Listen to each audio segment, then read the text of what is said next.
Muy buenas tardes amigos, ¿cómo están? Bienvenidos a RG en vivo. Tenemos muchísima información para compartir con todos ustedes. Vamos a empezar hablando sobre una situación verdaderamente desesperante, angustiante que están atravesando alrededor de 150 familias en Puerto Botánico. Viven sin agua en pleno verano. Imagínense lo que esto representa para estas personas. Muchísimos niños ya enfermos debido a la falta de higiene y también la ESAP por su parte les está prometiendo una solución definitiva recién en 10 días. Hasta la propia familia con los chicos tienen que caminar muchos metros con el balde, el agua pesada. Ha venido y pues continuamente increíble. Todo ya se va a mitad altura y ya tambor todos los días. Abro todo el grifo y no hay ni una gotita de agua potable.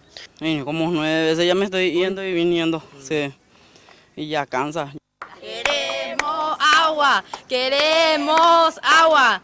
Más de 150 familias del barrio Puerto Botánico denuncian que hace 5 meses no tienen el servicio. O sea que la obra de ahí de San Francisco, que se fue todo hacia ahí el agua y que nosotros por eso ahora estamos afectados, por eso nos dijeron no. Cuentan que lo más difícil y preocupante es conseguir agua para limpiar los alimentos y poder bañarse.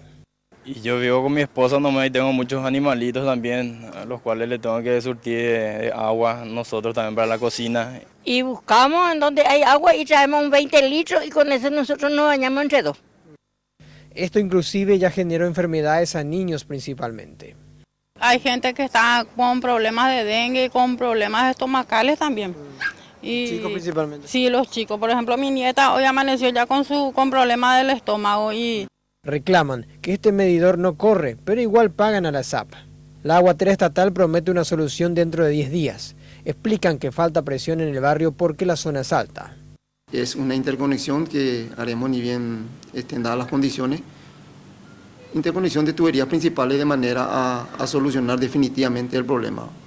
Los afectados cuentan que gastan por día 11.000 guaraníes en la compra de agua mineral en bidones, lo que representa 77.000 guaraníes por semana y 330.000 por mes.